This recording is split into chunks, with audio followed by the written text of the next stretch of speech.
that will come from that, but also share that with the rest of the world. We know there's much more that needs to be done. But what we accomplished with the Inflation Reduction Act is something that has never been done before in our country, nor any other country. So I salute our president because it was part of his agenda addressing the climate crisis and about justice and fairness and inclusiveness and diversity and how we go forward. It was contained in our rescue package that we passed, contained in the bipartisan infrastructure bill, $60 billion for diversity and equity, inclusiveness. It was in the CHIPS Act in terms of research and science and STEM and education for everyone, diversity, again, inclusion, equity, fairness, and all the legislation that we passed, even our Veterans Bill, which is Veterans Day, so I want to particularly acknowledge that, which ended the burn pits cross that our soldiers were bearing. So in every way, the president has said, when we do this, we want to do it right. And to do it right, we have to listen to those who are affected the most, whether it's the vulnerable nations or the vulnerable people in our own community. So I salute the president. And I also want to salute Kathy Castor. Kathy Castor is the chair of the Select Committee addressing the climate crisis. The report that her committee, and many of the committee members are here, the report that they put forth was historic, and it was the basis for the Inflation Reduction Act. I yield to Kathy Castor. Well, thank you, Madam Speaker. Good afternoon, everyone. I'm Kathy Castor of Florida, the chair of the House Select Committee on the Climate Crisis. Very honored to be representing the United States of America along with my colleagues here today, including the champions, the climate champions from our climate committee, who you've already said, but I've got to recognize them again: Rep. Bonamici, Rep. Huffman, Rep. Kasten, and Rep. Escobar. They really were part of a historic effort in the United States of America that started way back, but came to fore just a couple of years ago with a broad outreach effort, listening first to the scientists who said, we must act now. We're in a climate emergency and we're running out of time to address the climate crisis. Their work culminated in the Solving the Climate Crisis Action Plan that compiled recommendations from stakeholders all across the country, across the globe, and how the United States of America could tackle the climate crisis. It did become the basis for the Inflation Reduction Act, our historic climate law, and the Infrastructure Investment and Jobs Act, our bipartisan Infrastructure Act, and additional action through the National Defense Authorization Act and our appropriations bills, because we have to keep working in everything that we do. But the Inflation Reduction Act in particular allows us to meet President Biden's goals of cutting climate pollution by 50 to 52% by 2030, and it keeps us on track of getting to net zero as soon as possible and no later than 2050. And when you reflect upon this last term of Congress, these last 2 years with President Biden's leadership and the leadership of Speaker Pelosi, the strongest speaker in the history of the House of Representatives, no matter what happens in this midterm election, the most effective Speaker of the House in history, who has made climate action her flagship issue and has never given up from the time of a decade ago where we voted on another energy climate package that didn't get through the Senate at that time, but we knew what was at stake, our moral obligation to act, to reduce climate pollution, and to meet our ambitious climate goals. So the Inflation Reduction Act, in essence, it cuts cost for consumers and it cuts pollution. And we hope that it can be a model for other countries across the planet to act. It creates jobs, and it helps us avoid the costly catastrophes that we are all experiencing. I come from the state of Florida. We just were hit by another hurricane. We don't get hurricanes usually in November. And when you reflect upon the pain and damage in Pakistan with the floods, or Nigeria, here on the continent of Africa, the extreme heat, the droughts, these are expensive, and they come at a time when we're all dealing with global inflation, exacerbated by Putin's unprovoked aggression on Ukraine that has exacted a toll and is raising costs for everyone. And we know the pathway out is clean, affordable energy, not to be tied to petro-dictators any longer. So the Inflation Reduction Act helps us along that path. But here we are at COP27, working with countries across the globe in advancing global action, reducing emissions, and enhancing resilience. And now we've all got to build on those outcomes. Time is of the essence to do so. The United States is working hard to ramp up its support for vulnerable nations and developing countries, especially to respond to the climate emergency and implement the Paris Agreement, lower cost for everyone. The President has pledged to quadruple climate funding from the Obama administration peak, delivering $11 billion annually by 2024 in finance to support countries in their efforts to decarbonize their economies and advance climate-friendly land use practices. Here in the House of Representatives, we have passed in this year's appropriations bill over $3 billion to keep our promise and to follow President Biden's leadership. We also intend to do more when it comes to enhancing efforts through public and private finance, through the World Bank, through modernization of the IMF, through what we do year after year in the Peace Corps, through USAID, through NASA and NOAA, through building these partnerships that will support our allies in all countries across the planet to meet our moral obligation. I will also want to salute the Special Envoy, John Kerry, who has led with great effectiveness for many years. And I hope the other countries will join in what America is trying to lead on, including the Green Shipping Challenge, the Global Methane Pledge, the First Movers Coalition, the Africa Adaptation Initiative, early warning systems for all, so that we can meet this moment. It's a historic moment of climate action out of the United States of America that we're very proud of, and we hope it will help us build momentum to cut costs for everyone and cut pollution and meet our moral obligation to save the planet. Thank you, Madam Speaker.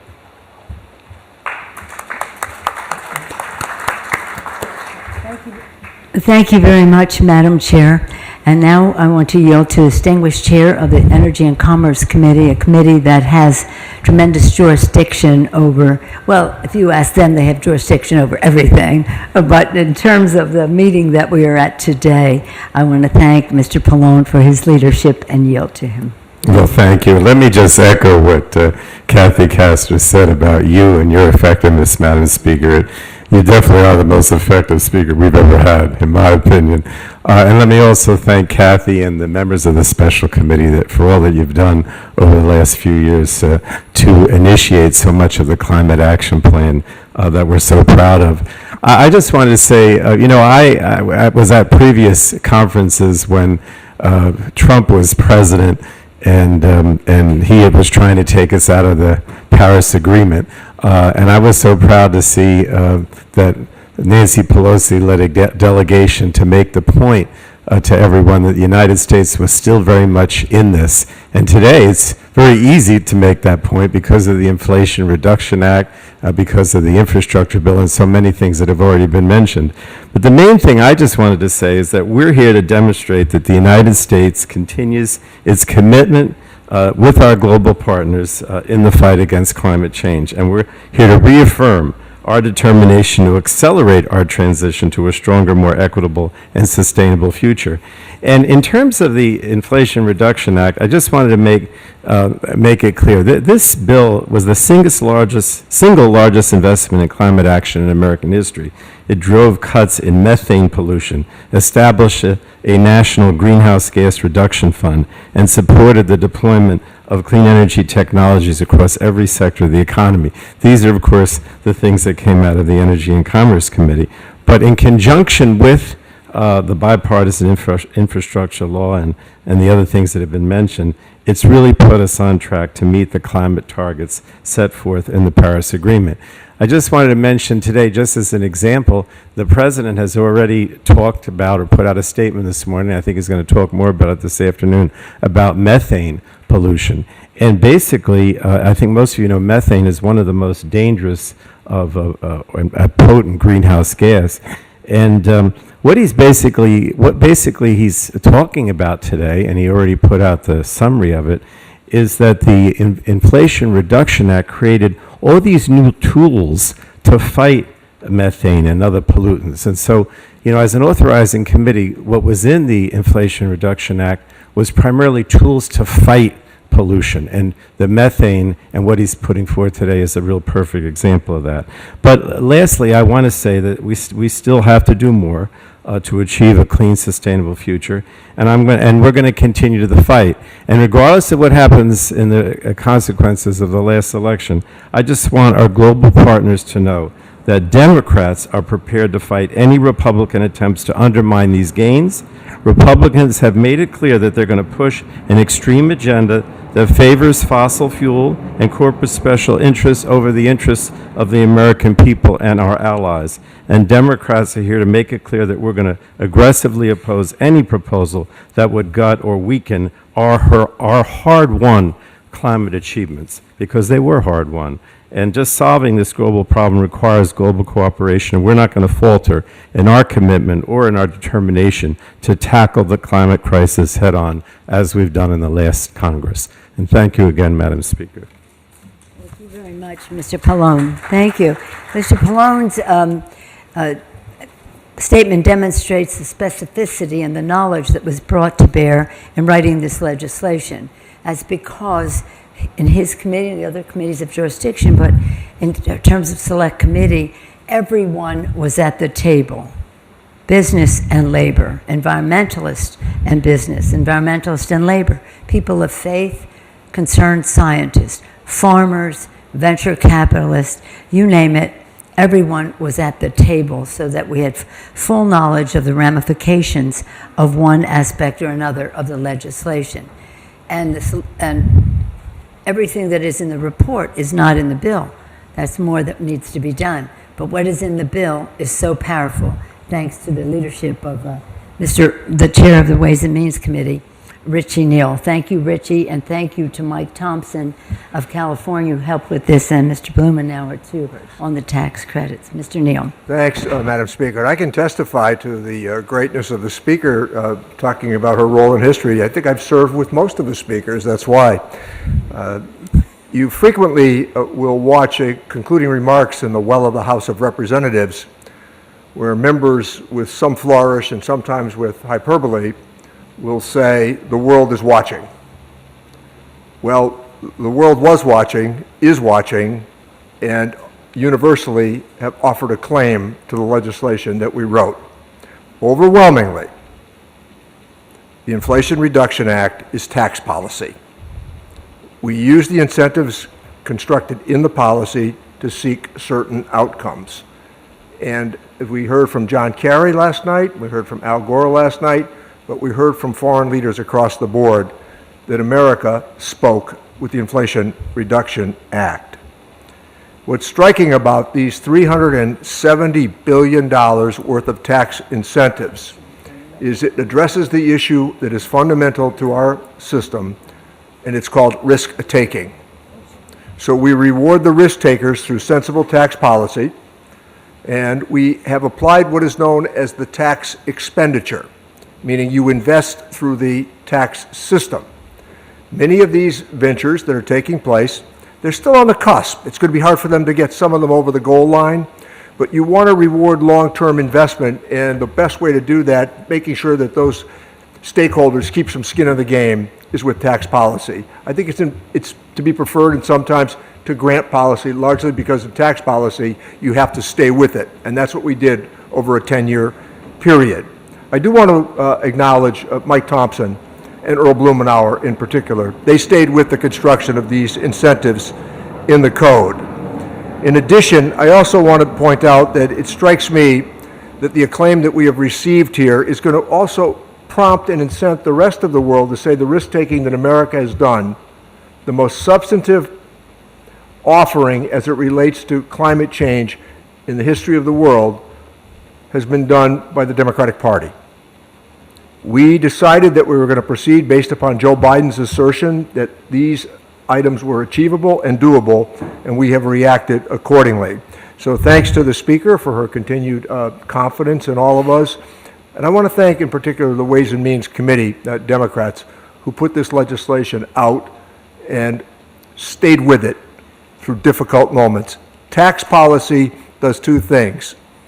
It frequently will bring aboard advocates, and it will bring aboard resistance. We were able to achieve what the advocates desired in this instance. Thank you very much. As you were speaking, I was thinking of the process that everyone went through and thinking that America is such a blessed country, and we're blessed by our first Americans. And at the table and in the discussions on how the legislation went through, we were very blessed by the contribution of Native Americans and our Indian country constituents and friends. They know the land, they think generations ahead, and we couldn't possibly do infrastructure or any of these issues that relate to climate without their involvement. With that, I want to yield to the distinguished chair of the Foreign Affairs Committee, who's talking, well, he'll tell you what he wants to talk about, but thank you for your leadership. Gregory Meeks of New York. Thank you, Madam Chair. And I want to join my colleagues in thanking you for making sure that climate is always on our mind, even after we were pulled out of the Paris Agreement by the former president. You never stopped, you never lost vision, you continued to fight, and you brought all of us. That's why we have such a large delegation here today of members under your leadership to make sure that everybody knows the United States of America is back at the table. And that's what took place when we first visited COP26 last year. And we're here today following the commitments that were made at COP26 is taking place here at COP27. You know, since then, the United States has taken concrete and significant. COP26, right after that, commitments were made, significant steps were taken, and most significantly, the passing of the Inflation Reduction Act, the most significant climate legislation in our nation's history. And I'm proud that, as chair of the House Foreign Affairs Committee, we followed the direction of the Speaker and President Joe Biden, and we began to hold numerous hearings on the climate crisis, informing both the American people and the world on our committee's work. We've then worked very closely with the State Department and USAID to support initiatives that address climate change, many of which is in the historic Inflation Reduction Act. And we've advocated for more resources to assist the developing world and so they can avoid dependency on fossil fuels, and so that their voices are heard and are at the table. So we specifically have worked to shine a light on the consequences that climate change poses to indigenous groups around the world, who often contribute the least to climate change and are yet the most vulnerable to its impacts. Just last week, in fact, I led a congressional delegation to the Pacific Islands, to Palau and Papua New Guinea and Australia, where we saw firsthand the outsized costs indigenous and local communities face from climate change, and how climate change is impacting citizens' ability to put food on the table and their ability to withstand storms that have now become more regular and more severe. In fact, we witnessed one while we were there.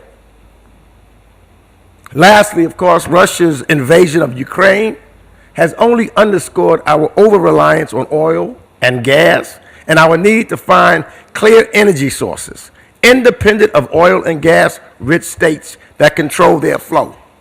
Clean energy is not only necessary for mitigating climate change, it is a requirement for energy independence. And so I'm grateful again to join this delegation along with Speaker Pelosi, that she's put us together to make sure that the word goes out that we are going to save this planet. We will not be silent. We're going to follow up on our commitments, and we're going to make sure that the voices of all, the indigenous, the vulnerable people, are heard, and we work collectively together to make sure that this place that we call Earth, because there's one place that we all share, is this planet. And we've all got to work together to make sure we have something for all of us. Thank you, and I yield back. Thank you, Mr. Chairman. Now I want to yield to, as we go forward, to the chair of the Subcommittee on Appropriations, State Foreign Operations, Congresswoman Barbara Lee, who controls the purse strings on how we go forward. But Barbara, I just have to say we've been given a 5-minute warning for the room, so. Thank you, Madam Speaker. I will try to stick to my 1 minute. And I want to thank you for your tremendous leadership once again on the world stage. You've demonstrated, I tell you, your unbelievable understanding of what a global leader means. And so thank you again for this. And also to our delegation, and especially to Chair Kathy Castor for showing what we can do together as Democrats, especially with the Inflation Reduction Act, and how since we've been here, everywhere we go, every meeting we have, people really understand the impact of the climate provisions of the bill. So thank you again very much for that.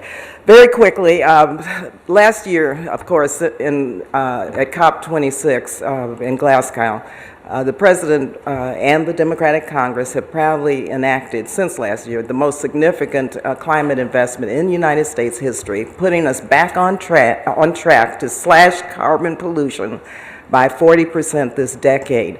And as chair of the House Appropriations Subcommittee on State and Foreign Operations, I'm committed to furthering these gains and these goals. Chair Castor mentioned the $11 billion which the President is putting forth, has pledged to address adaptation, resilience, and in his 2023 budget, if we get it negotiated the way he intends it and we intend it, we'd be way ahead of achieving our goals before the scheduled date. In this bill this year, we include $1.6 billion in the International Green Climate Fund to help developing countries mitigate climate impacts, to reduce emission, and to fight climate change. And it's so important, I think, that we're here on the continent of Africa because we have heard over and over again the issues with regard to developing countries, vulnerable states. Here we met also with civil society and NGOs, and so much of what we heard and learned here we know is happening also in the United States. And so putting together this entire strategy out of this conference is so important that the developed world live up to our commitments, and I think that we're on track to do that. And I want to thank the Speaker and this delegation for keeping us on track. Finally, I'll just say, back in my home state, the Speaker's home state, Congressman Huffman's home state of California, we're already seeing the effects of the climate crisis in the form of droughts, wildfires, waves, floods that have devastated entire communities. The United Nations and scientists around the world have made it clear that we can still preserve a sustainable future for future generations. But as Chair Castro said, that window is closing fast. So we must work together, follow through on our commitments, and change this collective trajectory. So thank you again, Madam Speaker, for that, and look forward to getting our bill negotiated and the investments made this year through the appropriations process. Thank you so much for your great leadership. In closing, I just want to thank the government of Egypt, the president, the foreign minister, for hosting COP27, doing so with a theme of Africa as well, because we learned so much from this continent about where we go from here. We want to be able to, again, as Congresswoman, Madam Chair said earlier, think in terms of the multilateral development banks and Mr.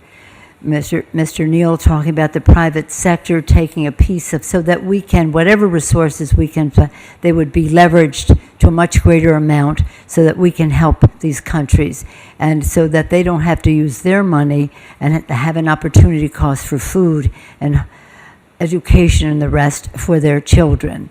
We listened very carefully to the vulnerable nations and their members of parliament about how we can work together as we go forward.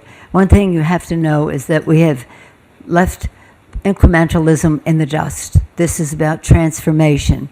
We hope that this COP27 will be the threshold that we all cross to remove all doubt that we are, as a world, serious about saving the planet for the children, and to doing so that listens to those affected most, brings the most diversity and the most justice, environmental justice, economic justice, social justice, to the issues that we, as we address the climate crisis.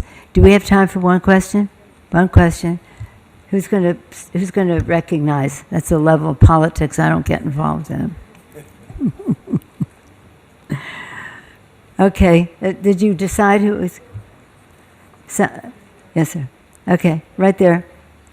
He has proximity, so there we are.